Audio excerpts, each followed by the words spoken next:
Pengertian konsep adalah suatu pernyataan yang masih bersifat abstrak atau pemikiran untuk pengelompokan ide-ide atau peristiwa yang masih dalam angan-angan seseorang.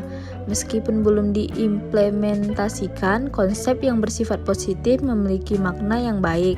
Begitu pula sebaliknya, jika konsep itu bersifat negatif, maka akan memiliki makna negatif pula. Contoh dari konsep adalah demokrasi. Nilai menurut Frankel.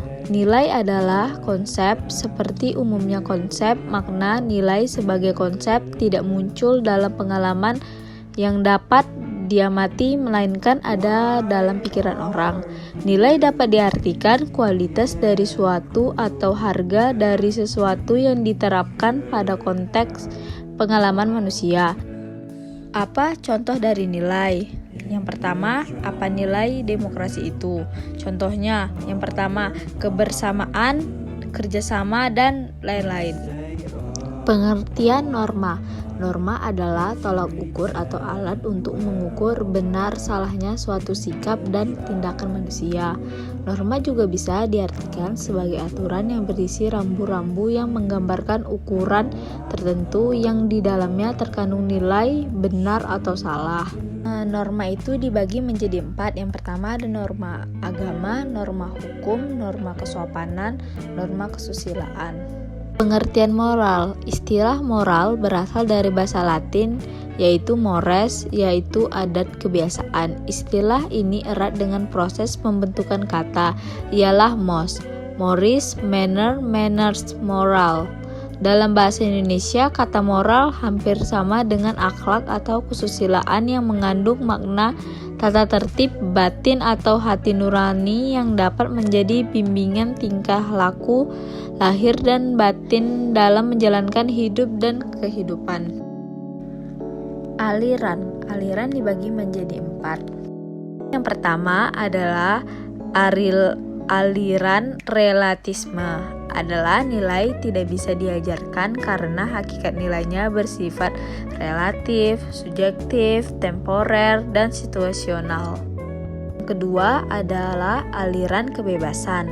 Adalah nilai tidak boleh diajarkan karena bertentangan dengan kodrat beberapa dasar manusia untuk menentukan pilihannya secara bebas dan mandiri.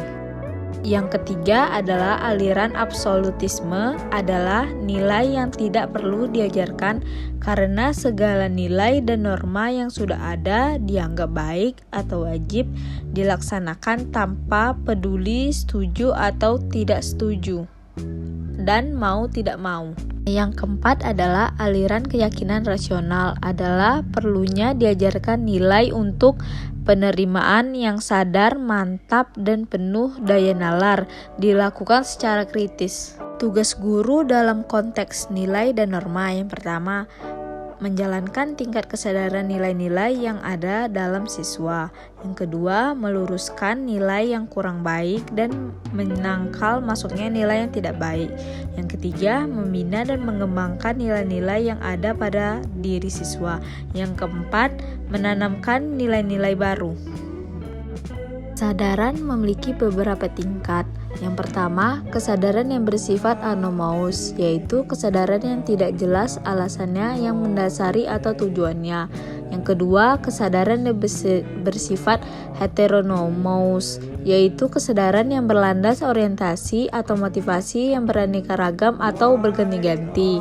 Yang ketiga, kesadaran yang bersifat sosionomous, yaitu kesadaran yang berorientasi kepada tujuan utama karena khalayak ramai.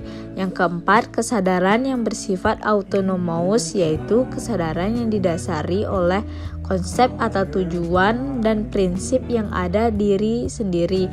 Kesadaran ini adalah hal yang paling baik.